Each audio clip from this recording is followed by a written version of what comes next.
Alors, donc, je vous avais dit qu'on abordait différents thèmes dans les interventions de ces personnalités extérieures. Et donc là, c'est l'enseignement à la station biologique, vu par Marc-André Sellos, professeur au Muséum national d'histoire naturelle.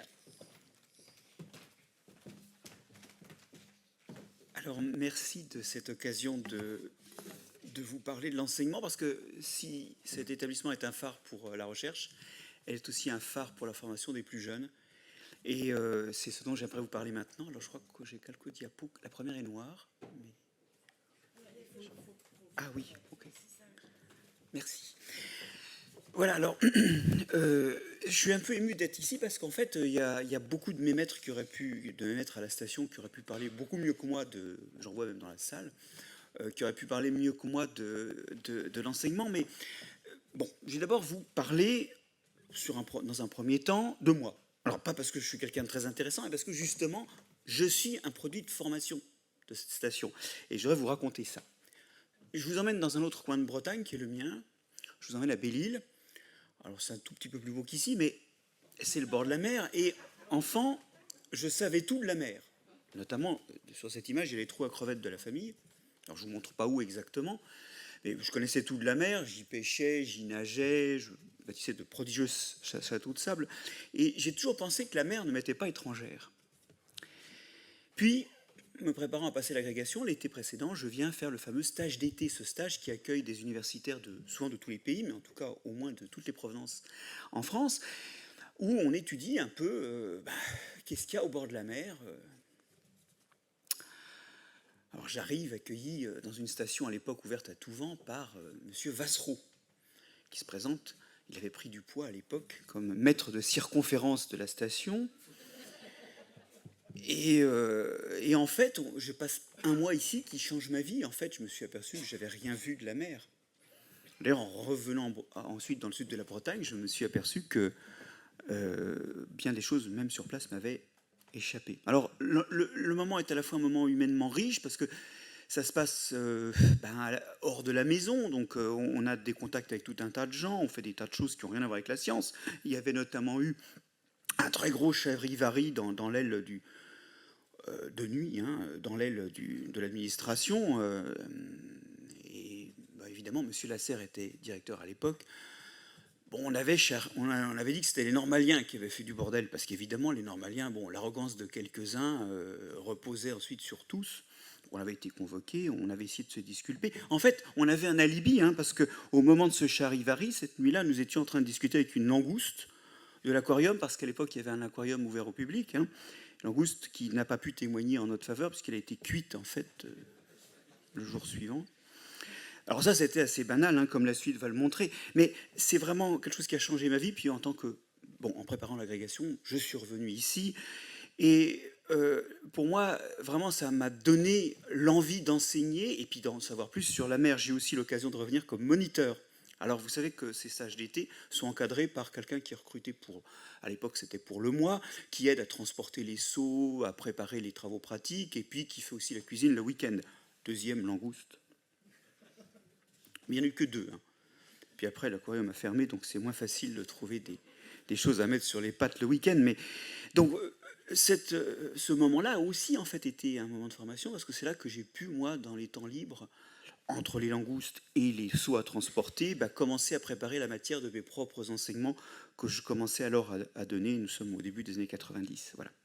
Alors, derrière ces instants de vie qui finalement ne sont pas très intéressants en eux-mêmes, je voudrais souligner l'importance de ces stages d'été dans l'initiation de toute une génération à chaque fois à ce qu'est vraiment le milieu marin, même si on croit le connaître, et comment c'est vraiment un patrimoine qui prépare le futur dans l'enseignement. Alors je vais y revenir, mais justement maintenant dans la partie suivante, je voudrais vous parler de maintenant devenu enseignant, ce qu'est pour moi cette station. Alors cette station, j'y suis venu, j'ai calculé plus de 50 fois en fait en stage, en tant qu'organisateur de stage, parce que ça reste quelque chose, un endroit où on amène les étudiants en biologie qui n'ont pas la chance d'être au bord de la mer, et puis surtout, et moi c'est cela que j'ai encadré, les étudiants qui préparent l'agrégation.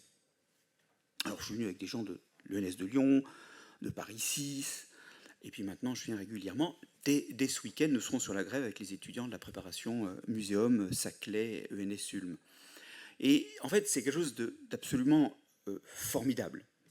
Alors, je passe sur la station que j'ai connue, hein, et j'arrive à ces enseignements qui ont deux forces. La première force, c'est celle du terrain. Tous les enseignements de biologie, et ça rejoint des choses dont on a parlé sur ce qui a poussé à la création de la station, tous les enseignements de biologie qui ne commencent pas dans la nature sont le début d'un malentendu. Combien de fois ai-je entendu des étudiants me dire « Ah oui, c'est comme dans les images de tel livre » ou « C'est comme dans les cours de Monsieur Machin ». Ben non, c'est l'inverse. Et donc il y a cette capacité à aller sur le terrain, à la grève comme on dit, qui est vraiment l'occasion de partir de l'observer, du toucher, du senti, du goûter, voilà, de tâter du réel, et ça incarne fortement ce qu'on va dégager après. Alors, bon, le terrain, c'est pas forcément le moment où on a le plus d'apprentissage, et le deuxième point qui est important, c'est la capacité de revenir en salle sur les observations, classer tout ce qu'on a ramassé, puis avoir de très longs temps d'observation. Quand je dis de très longtemps, souvent ça se termine vers 11h30, minuit. Il y a un côté immersif là, qui permet de décanter les choses et à l'aide de reprises, alors plus ou moins longues selon les enseignants. Je me souviens encore de Jean-Claude Thomas qui a longtemps enseigné ici, qui n'a jamais dépassé la première moitié de son introduction, bien qu'il se soit repris à 3 soirs successifs, finissant vers minuit. Hein.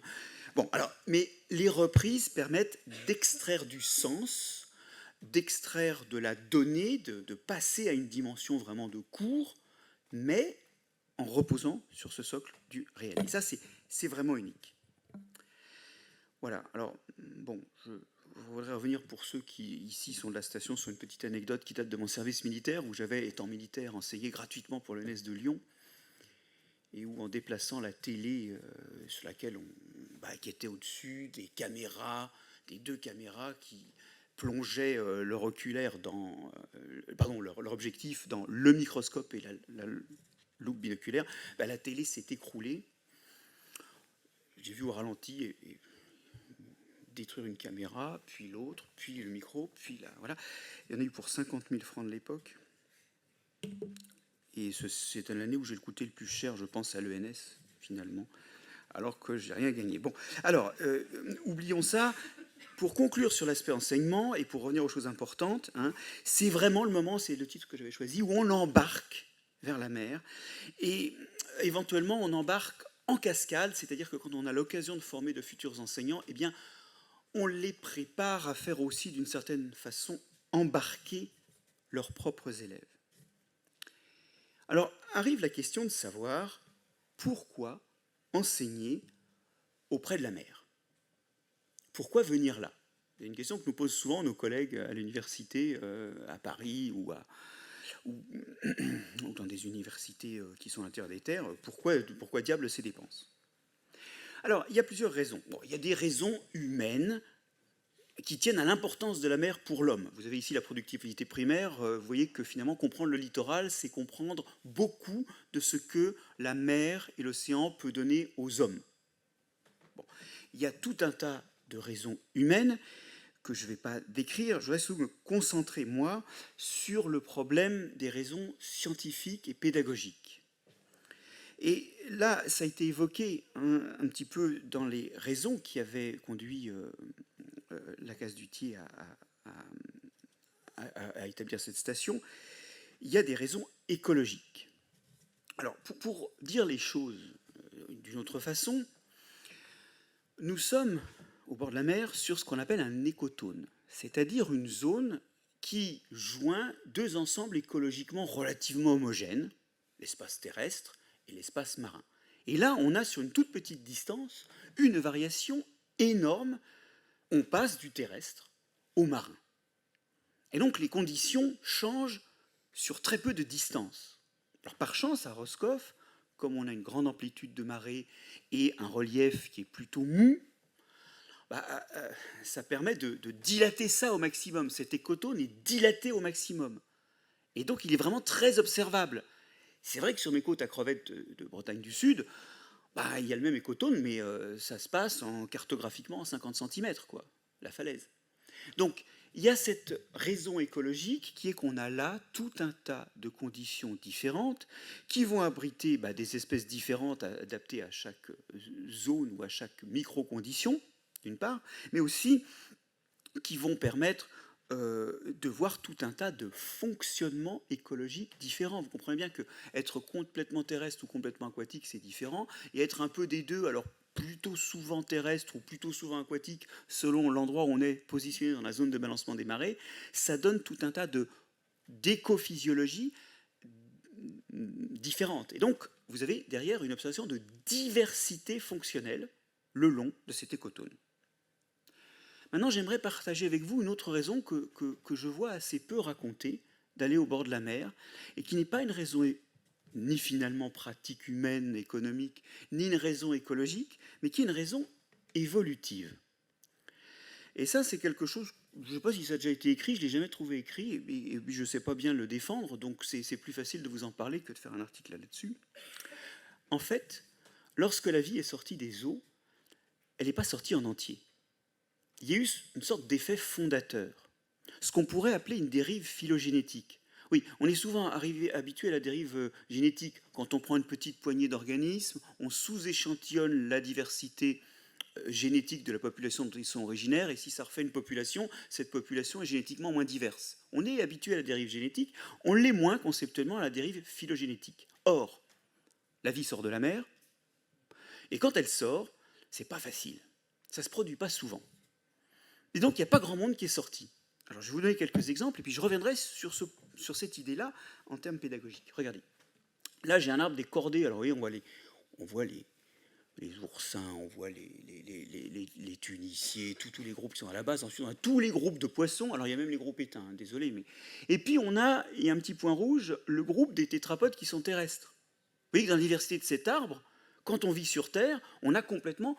J'oublie le périophtalme, mais bon, on a complètement sous-échantillonné cette diversité de groupes évolutifs.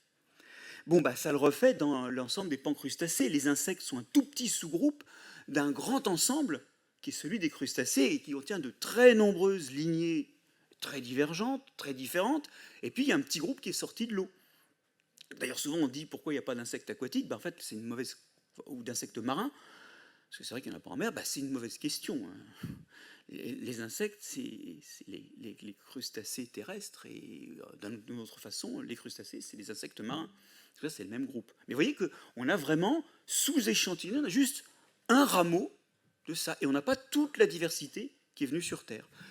Alors là où c'est génial, c'est pour les algues. Parce que des groupes d'algues, il y en a en veux-tu, en voilà dans l'évolution du monde vivant. Les algues sont apparues à de très nombreuses reprises.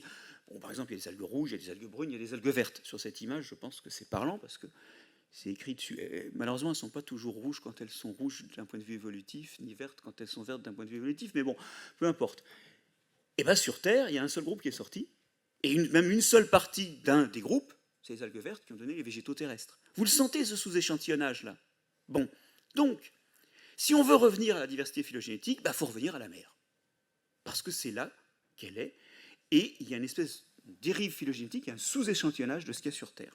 Donc c'est une bonne raison de revenir au bord de la mer, pour une raison phylogénétique, et pour cet effet de dérive phylogénétique lors de l'évolution de la biosphère. Alors, derrière ça, je pense qu'il y a une raison, c'est pas juste qu'il n'y a eu que quelques appelés pour des raisons complètement aléatoires. Je pense que l'adaptation au milieu terrestre, c'est quelque chose qui est difficile, et donc ça ne se produit pas souvent, et une fois que quelque chose est sorti, il a le temps de faire une radiation évolutive et de peupler plein de niches avant qu'un autre arrive. Et on finit par saturer les niches terrestres avec très peu de sorties des eaux. Ça ne veut pas dire que les oursins n'auraient pas pu sortir de l'eau, mais peut-être que quand ils ont essayé, il n'y avait plus de place. Il y a aussi cette idée-là que derrière, il y a un processus évolutif. Voilà. Nous voilà plongés dans la pénombre. Je pense que c'est pour que les gens s'assoupissent plus facilement. Merci. Alors, une autre raison d'enseigner, c'est que d'enseigner, et ça, alors là, vous allez voir que le succès n'est pas gagné, c'est qu'il court quand même pas mal d'idées fausses à propos de la vie en mer. Et là, j'aimerais aborder un autre problème sur lequel moi j'ai beaucoup écrit, et ça sert à rien, bon, euh, c'est cette histoire de répartition des algues. Là, je vous parlais des algues. Et vous allez voir, il y a quelque chose qui est très répandu, qui est complètement faux. C'est l'idée que quand on va au bord de la mer, on a des algues vertes. Puis quand on descend un petit peu dans la zone de balancement des marées, on a des algues brunes. Puis quand on descend vraiment profondément, éventuellement sous la zone de balancement des marées, on a des algues rouges. Alors, bon, il suffit d'être allé à Roscoff pour s'apercevoir que c'est faux. Vous mettez le doigt n'importe où et vous avez dans les 25 cm autour de votre doigt, s'il y a des algues, il y a les trois groupes. Hein. Donc c'est complètement faux. Et ça, c'est important parce que ça veut dire qu'on enseigne beaucoup des choses qu'on ne voit pas. Oui, parce que, avant de revenir sur mes preuves, je voudrais vous dire que ça, c'est un des attendus de travaux pratiques de l'agrég en 2006, de l'agrégation, du concours d'agrégation, et c'est un des points du barème d'un écrit du CAPES de 2000. Donc ça, c'est quelque chose qu'on trouve partout. Et bon, c'est faux, il suffit d'être allé au bord de la mer pour le voir. Et puis, on peut faire des statistiques plus fines. Alors là, on est à Hawaï, et puis là, c'est la répartition du nombre d'espèces en fonction de la profondeur. Bon, bah, il ne sort rien. Hein. C'est clair, c'est complètement faux. Ça remonte à des travaux d'Ørsted en 1844, au bord de la Baltique, où il y avait 5 espèces d'algues. Et effectivement, il y avait des vertes, des brunes et des rouges. Et puis, depuis, bah, les gens, ils ont enseigné les algues sans être allés assez au bord de la mer. Et donc on enseigne des faussetés, des choses qui ne tiennent pas du tout. Et il y a encore beaucoup à faire parce que je pense qu'en réalité, souvent, les enseignants qui sont amenés à enseigner le milieu marin n'ont pas eu la chance d'avoir un contact comme celui que l'on peut avoir à Roscoff avec l'objet, avec la réalité et aussi avec ceux qui l'étudient, ce qui est aussi une bonne façon d'éviter un certain nombre d'erreurs. Alors, dans les choses que l'on arrive à... Oui, alors je ne vous ai pas dit le détail de mon histoire, c'est qu'effectivement, on vous dit souvent la façon dont les algues vertes, les longueurs d'onde qu'exploitent les algues vertes, bah, c'est un peu celle des végétaux terrestres. C'est bien adapté quand on est en surface, parce que là, il y a une lumière qui correspond à la lumière ambiante, celle que les plantes terrestres reçoivent. Ensuite, quand on descend un peu, bah, on a des algues brunes, et celles-là, elles ont plutôt tendance à absorber dans des longueurs d'onde qui prennent les longueurs d'onde résiduelles, celles qui arrivent à pénétrer à cette profondeur-là dans l'eau. Puis quand la lumière a beaucoup pénétré dans l'eau, ben, il reste que du bleu et un tout petit peu de vert, et là, les algues rouges, elles absorbent bien là-dedans. Et en fait, c'est tout à fait débile, parce qu'en fait, on vous prend une algue verte de surface, effectivement, elle absorbe bien les longueurs d'onde de surface. Ensuite, on vous prend une algue brune de moyenne profondeur, et effectivement, elle absorbe bien les longueurs d'onde qui sont à la moyenne profondeur, elle est adaptée à son milieu. Puis on vous prend une algue rouge de profondeur, et là, elle absorbe bien, effectivement, ce qui lui reste. Mais si vous prenez une algue verte de profondeur, elle ne sera pas très verte, hein, elle sera un peu brune, comme Ulva olivacens, et elle pourra parfaitement absorber en profondeur. Ce qui lui reste, elle va commencer en fait à absorber dans le verre, du coup, elle n'est plus très verte. En tout cas, son verre est moins flashant. Bon, donc il y a vraiment des choses à enseigner, et dans les choses aussi que moi j'aime bien enseigner ici, et qui montrent la pédagogie le type de pédagogie que l'on peut faire, je vais vous parler un peu tout petit peu d'écologie là. Il y a cette idée qu'il y a des ceintures de végétation, des grandes zones, alors qu'on nomme médiolittoral, médiolittoral supérieur, inférieur, parce que quand on regarde le paysage rocheux notamment, on voit des zones différentes. On se dit, ah oui, c'est clair, hein, c'est pas du tout, on voit très bien les zones. Alors, en fait, ce qui est très intéressant, quand on fait des relevés très fins, et ça c'est une des choses que l'on peut vouloir faire dans ces stages, c'est commencer à réellement tester des choses sur le terrain et avoir des études un peu précises. Quand on regarde vraiment toutes les espèces qui sont présentes, on s'aperçoit que finalement, il n'y a pas d'endroit dans la verticalité de la zone de balancement des marées où on voit disparaître beaucoup d'espèces, marquant un gros renouvellement des communautés. En fait, les communautés se renouvellent continuellement, verticalement, sauf que dans ces communautés, il y a des espèces qui se voient et d'autres qui se voient moins. Et donc, le macroscopique est trompeur. Alors moi, je suis microbiologiste, en fait, à mes heures perdues, puisque je travaille sur les champignons. Donc ça vous expliquera qu'éventuellement, je le dis pour mes maîtres qui sont ici, j'ai dit des bêtises, parce que je ne suis pas trop quand même spécialiste du milieu aquatique, mais par ailleurs, j'aime bien cette idée que le macroscopique est trompeur. Et alors même qu'il est évident dans le macroscopique qu'il y a des grandes ceintures, des grands renouvellements des communautés du haut en bas de la zone de balancement des marées, qui ont même reçu des noms, en fait, dans la vraie vie, les écotones sont faits d'un changement continu si on regarde bien à toutes les échelles, et il n'y a qu'en regardant à toutes les échelles que l'on voit le vivant. Si on s'arrête au plus gros et au plus visible, on ne voit rien. Que des choses fallacieuses. Vous voyez que si j'ai pris ces exemples, c'est pour vous montrer que, au-delà de l'idée reçue que la formation qu'on donne à la station biologique de Roscoff est une formation systématique, c'est-à-dire on apprend des noms d'espèces, on apprend des noms de bigorneaux et des noms de... Au-delà de ça, on peut extraire des éléments conceptuels sur l'évolution, sur l'écologie, sur l'écophysiologie. On peut discuter de faits vraiment pertinents biologiquement, sauf qu'on les inscrit dans une culture naturaliste. Et une culture de la diversité du vivant qui va éviter des généralisations trop abusives que l'on pourrait faire en étudiant un nombre limité d'organismes. Et ça, pédagogiquement, c'est important. On remonte derrière les patouillages dans l'eau et les petits piluliers ou les petites boîtes de plastique pleines de bestioles qu'on étudie le soir. Derrière ça, il se cache la potentialité d'aller au concept, mais des concepts sortant de la réalité et pas des concepts parachutés dans la tête d'étudiants qui les découvrent tout en même temps que ce à quoi ils s'appliquent. Alors, pour continuer, pour finir, il y a un dernier point dont je voudrais vous parler, c'est le fait que la station, elle enseigne hors de la station. Et ça, c'est quelque chose qui me paraît très important à souligner. Bon, d'abord, vous l'avez compris, dans la formation des futurs enseignants, ensuite, vous allez avoir des enseignants à Amiens, à Dijon ou à Clermont-Ferrand qui vont être capables de parler des parties du programme universitaire ou du secondaire qui portent sur les organismes marins avec plus de clarté, avec plus d'exactitude. Mais il y a aussi quelque chose de très important à la station, c'est le service donc, qui vous propose du matériel biologique à façon, à commande, et qui vous livre les organismes qui vont vous permettre de faire votre TP, ou bien de faire une démonstration si vous les commandez en plus petite quantité. Des animaux ou des algues collectées à la grève, expédiées en souvent 1 voire 2 jours chrono, et qui vous permettent de faire des TP comme si vous étiez ici, et donc de reproduire les enseignements que vous avez reçus ici, dans des lycées ou dans des universités lointaines. Je vais vous dire, même moi, quand j'enseignais à Montpellier, je m'approvisionnais ici, parce que la qualité des algues qu'on a en Méditerranée, désolé pour les Méditerranéens, mais d'un point de vue pédagogique, c'est pas aussi tranché. Donc, à Montpellier, j'ai eu des étudiants qui ont travaillé sur des algues venues d'ici.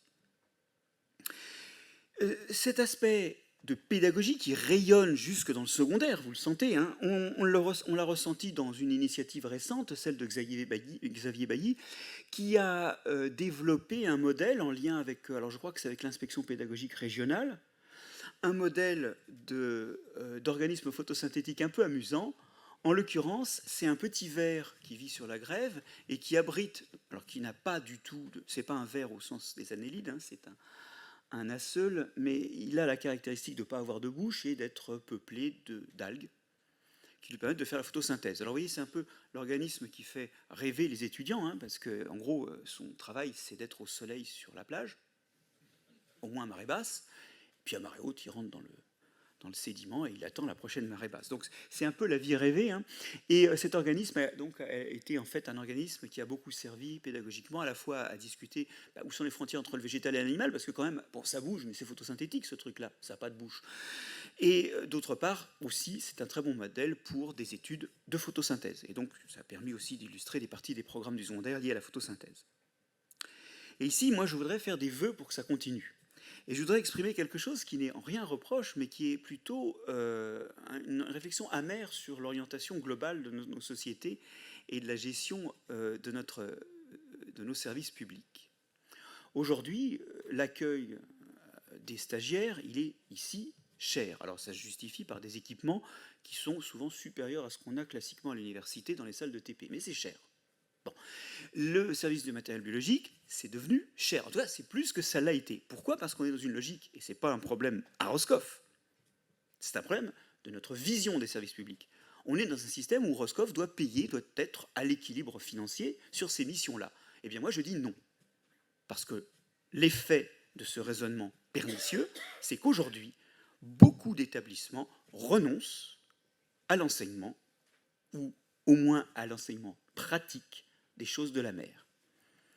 Et ça, ce n'est pas un reproche que je fais à Roscoff, c'est un reproche que je ferais plutôt au système où nous vivons, qui abîme la capacité d'établissements comme celui-là à être des phares de la discipline qu'ils abritent. C'est important parce qu'aujourd'hui, demain, je serai à la grève avec mes étudiants. Nous restons 5 jours. 5 jours pour faire les milieux sableux, les milieux vaseux, les milieux rocheux, plusieurs milieux rocheux, revenir plusieurs fois sur l'île verte pour bien macérer les premiers jours. Moi, quand j'ai passé l'agrégation, nous y passâmes 2 semaines. Et en plus, on a eu le temps d'aller à la crêperie, ce que là, on n'a pas. Non, mais ça fait beaucoup de passer la crêperie pour des étudiants. Ils ont besoin de manger aussi à un moment. Ça ne va pas les bourrer jour et nuit de connaissances. Il faut aussi les bourrer de crêpes. Et donc, j'insiste beaucoup là-dessus parce que je pense qu'en termes d'enseignement, c'est quand même une des grandes valeurs ajoutées de cette station. Vous voyez, c'est d'être réellement un phare, et je pense l'avoir montré au travers de ce qu'elle fait très très loin d'elle, dans les esprits. Et je crois qu'aujourd'hui, il est vraiment vital de connaître la mer et les océans. Après tout, nous sommes sur une planète où les parties émergées ne représentent pas grand-chose, même si nous y vivons et que nous croyons que tout s'arrête là. C'est quelque chose de vital, et je pense que c'est aussi une continuité historique pour cette station d'investir en enseignement, car elle est née d'une intrication forte entre les exigences d'enseignement et celles de recherche. Et toute autre voie ou toute autre tentative de faire primer l'une sur l'autre aboutit soit à une très bonne recherche d'une société qui ne demande rien parce qu'elle ne connaît pas ce sur quoi vous faites votre recherche, soit à un très bon enseignement qui ne sert à rien parce qu'il ne sert pas à avancer faute de recherche. Et c'est cet équilibre dont j'espère que Catherine, toi et tes successeurs, vous serez capables de maintenir l'équilibre, de maintenir l'élégance dans les 50 prochaines années. Rendez-vous dans 50 ans, et merci de votre attention.